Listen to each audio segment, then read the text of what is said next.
Hey there, it's Tom Corson-Knowles, and welcome to the Publishing Profits Podcast Show, where our mission is to help you turn your writing into a profitable career. In today's show, I'm going to share with you some tips and awesome new information that I just learned at the 2014 Willamette Writers Conference in Portland, Oregon. So the conference was just this past weekend, and I had 2 talks there and spoke on a panel there. But the rest of the time, I got to go to the other talks from some other amazing presenters and learn some really cool stuff. So I want to share with you some of those highlights of the top tips I learned, some top new ideas that I think are really going to change, kind of the future of the publishing industry. So one of my favorite talks from this weekend was by Luke Ryan. Now, Luke is a very successful film producer and director, and a really awesome guy who knows what he's talking about when it comes to the media and the future of media. And his talk was on something called Transmedia, which is the first time I ever heard the term transmedia, but it's really big, especially in the film industry. And as soon as he explained it, I instantly understood what it meant and what the implications are for kind of the future of media for us authors as well as for everyone in the media industry. Our readers are basically consuming media in all forms. So, if they're our readers, then obviously they're reading books, but they can also be watching movies, watching TV, watching video online, listening to podcast shows like this, playing video games, browsing the websites or social media, buying merchandise. There's all kinds of ways that our customers consume media. And so the entire concept or idea of transmedia is basically taking one media property, like a book, for instance, and developing products based on that content for all the various media, and using that content itself as not only extra sources of revenue and income for the media, but also using it as a marketing vehicle. In other words, if you've got a novel out there, it's a great, marketing tool that I think a lot of authors underutilize. In other words, your book not only is a revenue generating asset, it's also a marketing tool. So your book is drawing in new readers to your platform, to your audience, to your brand.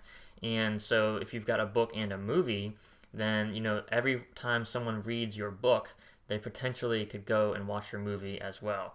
Now, if you're just brand new and you're starting out and you don't have millions of dollars in the bank to go develop your own movie and your own video games and that kind of thing, that's okay. You can still use this concept, if you understand it and apply it to your business in some really profound and really effective ways. But basically, that's the concept of transmedia, is that our customers are consuming media in a variety of platforms, and the better job we do of getting our content out there on these various platforms, the better our business is going to do. Not just in generating additional revenue in these other platforms, which can be huge, but also in the fact that we're engaging our customers more, we're building a deeper relationship with them, and each content piece that we have out there is in itself doing marketing for us and our brand.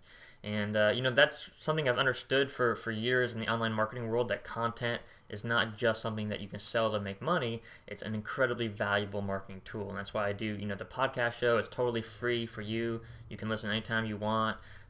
But it's great marketing for me and my brand, because I'm building my platform. I get to connect with you on a personal, much deeper level than I can necessarily in my books or my videos or other products and other media content that I have out there. So transmedia is huge, and I think it's kind of the future of where we're headed. And you can see this in a lot of things that are going on right now in the media world. So for instance, if you're on Netflix or Amazon Instant Video, you've probably noticed a whole bunch of media-based movies that come from either the video game world or the book world or so forth. So, there's like the Lego movie is out, and there's this big Lego movie out, and kids love it, and it's, a big hit.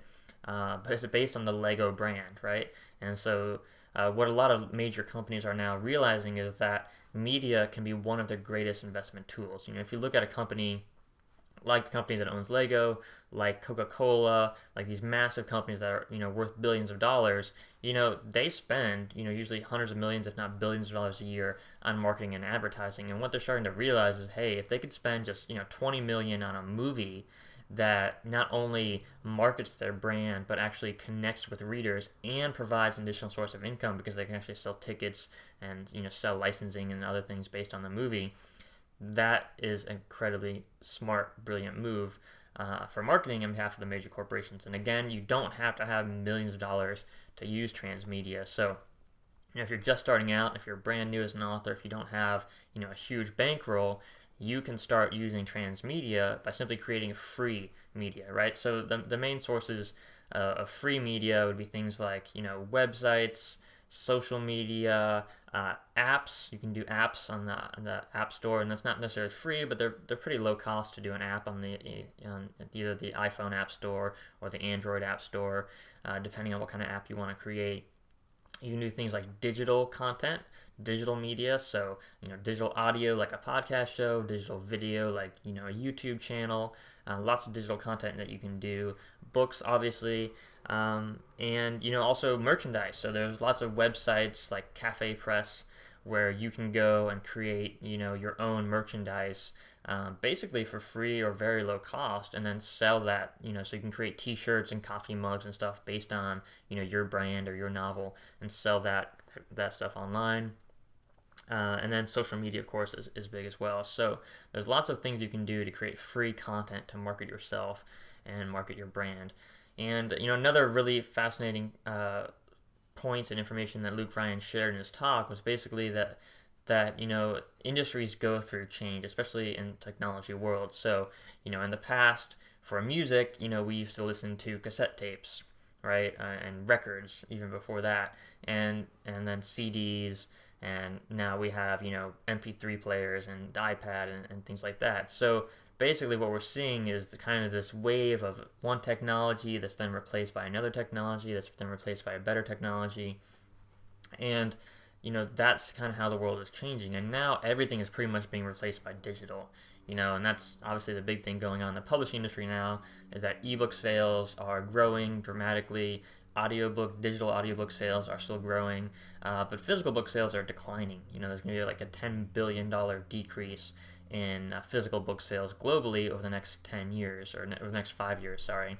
And that's a huge, huge decrease in physical book sales, but that's going to be made up for in, digital sales, so digital ebooks and digital audiobooks. So that's really where the future is headed for the publishing industry. It doesn't mean that physical book sales will disappear. There's still going to be $60-some billion in physical book sales globally by 2018. But the future is obviously where it's headed is that digital sales are going to be increasing and physical sales are going to be decreasing.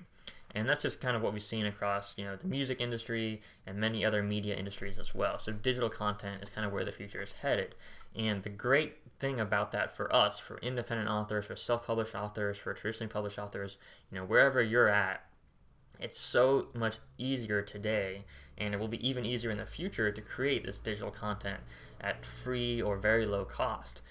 So to create a YouTube video, it doesn't really cost you anything. If you have a laptop, you've got a webcam, if you've got a microphone, you can record some pretty good quality video, post it on YouTube, post it anywhere you want, and that media can draw in new readers, new customers for you and your brand.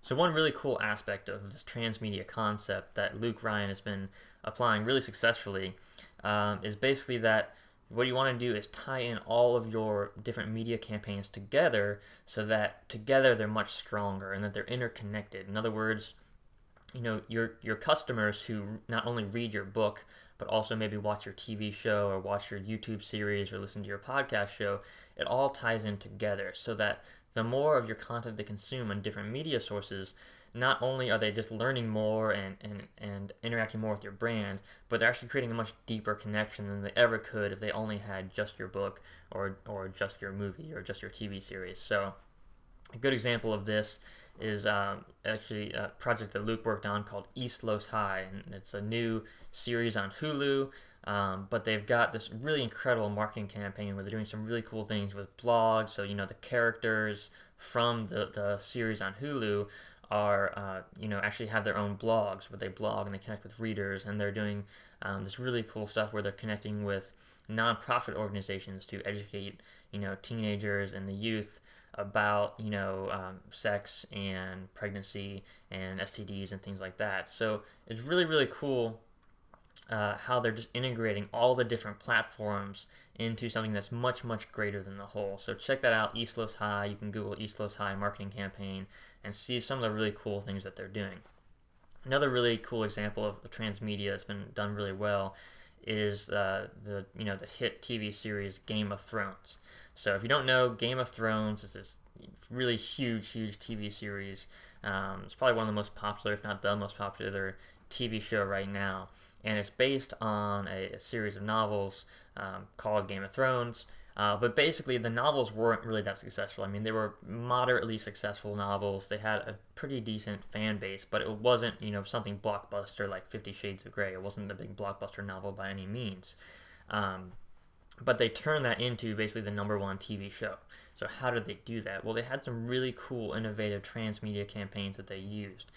So one of the concepts Luke talked about in his talk was basically called an audience challenge, and it's basically identifying who your content is for and who it's not for. So in other words, if you have, let's just take Game of Thrones. So Game of Thrones, the novels, they're basically, gory and bloody, and, this fantasy series.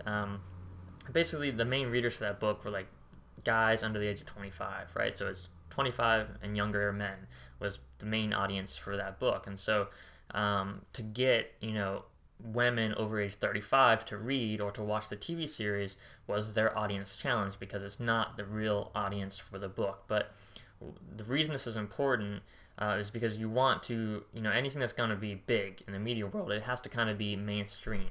It has to appeal to a wide audience, because especially on things like TV, you need that wide audience. Otherwise, you're just not going to have a big enough viewership or big enough readership to really make the product work, and it won't stand out from the crowd. So how they approached this audience challenge was they did some really cool innovative stuff. So they had like food trucks in New York City where they would give out Game of Thrones food. So people would be walking in New York City and they see this big Game of Thrones truck, and they'd be able to go get like some gigantic lamb shank or something and eat this huge roasted lamb or whatever. So it's kind of like the medieval themed food. And it's just cool, it's fun, it's not something you see every day, and it just interacted with fans or people who didn't even know about Game of Thrones in a new way. And then all those people would come up and they would get the food from the truck, and they would take pictures and share it on Twitter and share it on Facebook. And so they're basically marketing the brand for Game of Thrones. And that doesn't cost very much money to get that kind of marketing, to set up a food truck and for a couple days or whatever. That's really, really cheap, compared to, say, advertising on TV or doing some big, other marketing campaigns. So there's kind of like guerrilla marketing stuff that they did to market the show, basically help them build their audience and build their brand and take the show to #1. So you can Google to find out more about that. There's lots of articles on the Game of Thrones marketing campaign. So just Google Game of Thrones marketing campaign, and you'll see some other really cool stuff and information about that. But it just goes to show you that, think outside the box. You don't have to spend tons and tons of money on marketing and promotion. And oftentimes the best promotion is just connecting with your readers, right? What were they doing with those food trucks? That wasn't, selling movies tickets or selling, people on watching the TV show. It was just connecting with the audience. It was just connecting with people on a level and letting their fans share the message for them, right? Tweeting and Facebook and all the social media and Instagram, and taking the pictures as a cool experience, right? And you look at Starbucks and what do they talk about? They don't talk about coffee and the product. They talk about creating a great experience for customers. And more in the digital world and the new world that we're in now, that's what it's about. It's about creating a great experience for your customers. And that's why, if you've got an ebook that's formatted terribly, readers won't read it because it's a bad experience. It doesn't matter how good your writing is, how good your editing is, how good your story is. If the experience of downloading and consuming your ebook isn't a pleasant experience for the reader, they're not going to stick around with you, right? So what you want to do is create a great experience for your customers and be on all these different media platforms, and that's going to get you kind of to that next level, right? So if you're competing with other authors, let's say you're a sci-fi novelist, and you're competing with all the other sci-fi novelists out there, and you're the one who's got, a YouTube series, you've got a podcast show, you've got all this digital content online, you've got a great blog, you're active on social media, you're creating all this other content for your fans and to bring in new fans to your brand. Who's going to sell more books? Of course you are, because you are building your brand and building a better customer experience and interacting with more of your readers on a deeper level. And that's going to help you stand out from the competition. So Luke also made some really interesting points in his talk about kind of the media industry and the film industry and why there's so many kind of crappy movies out there right now. And he was basically saying that the formula for marketing a movie is that you need awareness and interest. And if you have awareness and interest, people will go and they'll buy tickets and they'll watch the movie. And basically what a lot of the studios are doing now is they're buying scripts, they're buying films that already have awareness. Right? That's why they're buying films based on best-selling novels or based on some other brand, like Spider-Man and all these other brands out there that's people already know about, right? So if they already are aware of it, then all you really have to do is just generate interest in the movie, and it's a much quicker path to sales because the studios, they're profit driven, they're not necessarily interested in creating the best art possible, and it doesn't mean that everyone in the industry is like that. There's lots of amazing producers and writers and actors and awesome people in the industry who really want to create amazing, great art. But it basically comes down to they need to make a profit, the industry needs to make a profit, and in order to do that, it's a lot easier for them if they have a brand, a script, a movie, a media package that already has awareness in the marketplace, and then all they have to do is generate interest for the show. So it's kind of the same concept for you and for your books and for your brand, is that you need to create that awareness before you can really generate interest, right? So it's very hard to generate interest in something that no one knows about.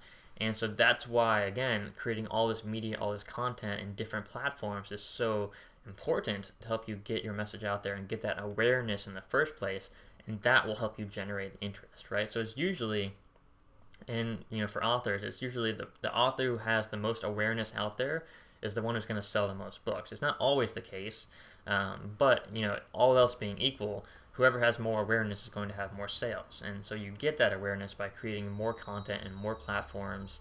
It's the quickest, fastest, easiest, cheapest way to do it, right? I mean, you could spend lots of money on advertising and promotion and marketing, and that's great, but you could do just as much or more with a really smart transmedia campaign where you're creating YouTube videos and blog posts and social media posts and so on. Okay, so another awesome talk that I attended this weekend at the conference was by Larry Brooks, and Larry is just a brilliant guy, brilliant speaker, and he was talking about writing fiction and writing a story in a really compelling way, and basically how you engineer your story to be really good and really powerful. And two things that really stood out for me was he talked about the difference between a concept and a premise. So basically the concept for a novel or a story is kind of like the one sentence that describes kind of the overview of the world that basically the story exists in. So for instance, let's take Divergent, right? Divergent is this new series. If you haven't read it, that's okay. But it's just this really new hot series that just came out in a movie as well. Sold millions of copies. Very successful story, and it's pretty well crafted. I mean, I think it's a pretty well crafted story. A lot of people don't think the writing's that great or whatever, but the story is well done. And so basically the concept for that story is that it's a post-apocalyptic world where people live in 5 different factions based on, their characteristics or their traits or whatever. So that's kind of the concept. So not post-apocalyptic world where society's broken up into, different factions. That's the concept. And so the whole idea with the concept is you need a concept that's really interesting, that's good, right? That actually people want to read about. So in other words, if the concept for your book was, people in working in a mailroom, right? That's not really interesting. Who cares about people working in a mailroom? It sounds boring. It's not fun. It's not interesting. So, let's take like Top Gun, the movie, right? It's about the concept is basically that really awesome fighter jet planes, that are takeoff from carriers, right? So that's a cool concept because, people like to watch, fighter planes and pilots and, that kind of stuff. It's cool, it's fun, it's actually interesting. It's inherently interesting, right? So you don't really know what the story is about by understanding the concept. You have no idea what the story is about, but you just kind of get a feel for what the world is, right? So that's the concept, and so you need a good concept for your book that's inherently interesting. It has to be interesting. It has to be something that people actually care about and would want to read more about. They want a story to come from that. So, post-apocalyptic is, pretty typical storyline that a lot of people are interested in.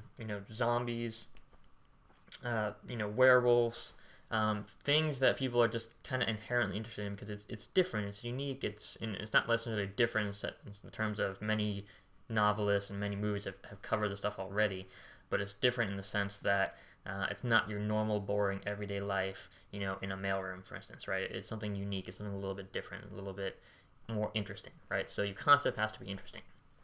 Second part is your premise. And so the premise is basically kind of the story. It's what's going on in the story. Who are the characters? Who's the main character? And what's going on there? So, okay, so let's use the TV show Breaking Bad, for example. It was one of the top TV shows. I think it's probably the best TV show that's ever been created. It's arguable, but it's just an incredible show. And so basically the concept for that show was, guy has a great family life and all of a sudden gets diagnosed with cancer. That's kind of the concept. Guy gets diagnosed with cancer, right? That's the concept. The premise, though, which is so fascinating and really drove the story, was that, okay, how does he deal with it? Well, the premise in Breaking Bad is that Walter White, he deals with it by starting to create meth. So he basically creates his own meth lab and starts making meth and starts selling it in order to create money for his family so that his family can be secure and safe and taken care of after he passes away from cancer. That's the premise of the story. And it's interesting, it's fascinating, it's unique, it's new, and it's something that people care about. Obviously, people care about it because so many people watch that show, but the show was really well done. But basically, that's the difference between concept and premise. So concept is kind of like the world that you're in, and premise is the actual storyline. And you have to be able to kind of articulate both those concepts as well as understand how important they are to making your story worth reading, right? So if you're writing a story about people in a mailroom, that concept is boring, and you could have a fantastic premise, right? You could have a fantastic idea for the story, and it could go well if the premise is that amazing, but it's much easier if you have a really good concept as well, right? It's much easier if you have a good concept that's inherently interesting, and then out of that comes a really great premise, a really great story. So that's just some cool ideas I learned from Larry. He had so much awesome information to share about writing stories and writing fiction. So if you want to learn more about that, he's got a great book out. It's called Story Engineering. It's available on Amazon. Story Engineering by Larry Brooks. I highly recommend it if you're writing novels, if you're writing stories. And he really talks more about kind of the commercial side of writing fiction in terms of, how do you actually craft a story that sells, that people actually want to read. And so if you're writing literary fiction, maybe it's not the best fit for you, but I think you can still get some really awesome ideas from his books about how to structure your story in a way that's really inherently interesting, that's going to draw readers in and keep them in, because really selling a story, selling a book, requires that it's a well-written book. And so you can write both literary fiction and commercial fiction at the same time if you follow really the principles for what it takes to write successful stories. So highly recommend his book, Story Engineering by Larry Brooks. A few other things I'd like to share that I learned from the conference, or key takeaways and ideas from the conference.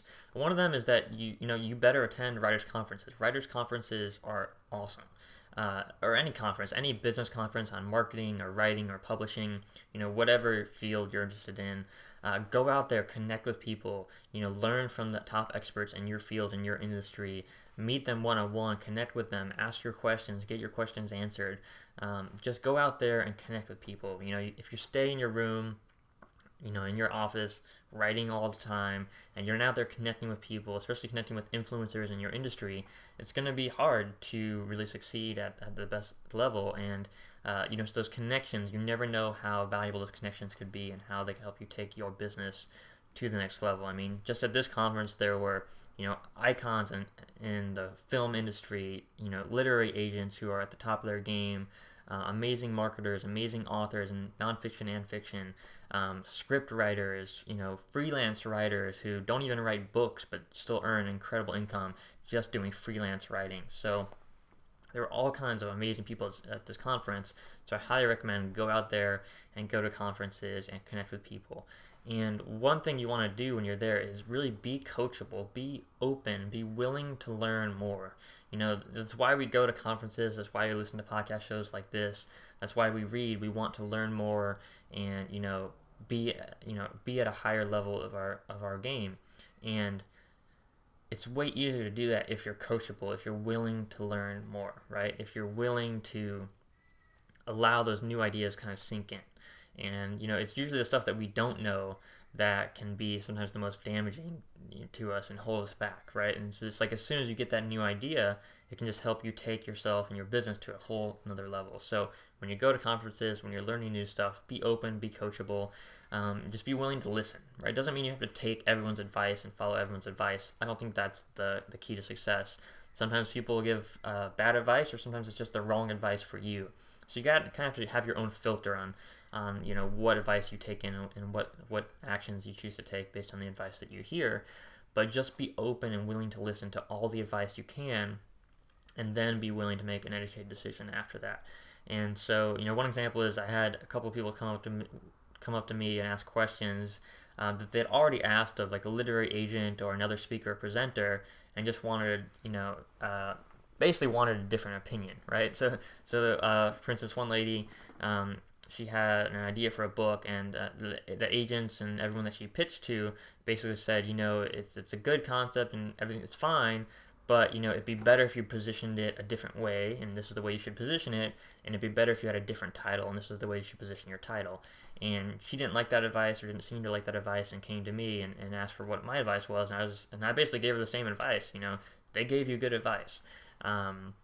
So just be willing to take that advice. If you're talking to experts in the industry, especially if they're in your field, if they're specialists in your field, right? If they're agents or publishers or marketers in your field who have done really, really well, they probably know what they're talking about. So if they say, one market is really small and this market is bigger, and you should position yourself for the bigger market, or if they say you need a better title or better editing, or if they say, your characters need more development in your story, whatever feedback they give you, if they're the experts, if they're the pros, if they've been doing this stuff for years, they're probably right. So just be willing to be wrong. Be willing to be open to that new advice and to make some changes. And it doesn't mean you have to listen. Again, you don't have to listen to every piece of advice you get, but just be willing to make those changes and really go deep and ask yourself, okay, well, if they were right, if that advice was right, how would I improve the book in this area? How would I improve that title? How would I improve the positioning? How would I improve the story?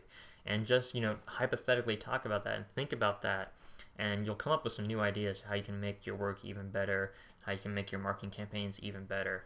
So I think that's the key, is just be willing to learn more and to grow more. And so many of the writers and authors at the conference who, best-selling authors who sold hundreds of thousands or millions of books, they were talking about, how much goes into the rewriting process, how much goes into the editing process, how many times they started a story going one direction and just realized they had to change it and change it and change it over and over again until they finally got it right. So be willing to go through that amount of work to get your manuscript done and finished, and to create a really amazing book or amazing story. It takes work, it takes serious commitment, but if you're willing to do the work, if you have that commitment, you can be successful. Just go for it, go for your dreams, don't let anything hold you back. Okay, I hope the show has been helpful for you today. Hope you got some awesome notes, and hope you're going to apply this to your business, to your career, to take it to the next level. All right, thanks so much for tuning in to today's Publishing Profits podcast show. Please subscribe to the show on iTunes, leave us a review. I would love to hear your feedback. Your reviews do matter, they do count, and they help us improve the show's rankings and get more listeners out there as well. So I really, really appreciate it if you take the time to go to iTunes and please leave a review for the show. Thank you so much, and I'll see you in next week's show. We'll have another special episode for you. All right, talk to you soon. Take care.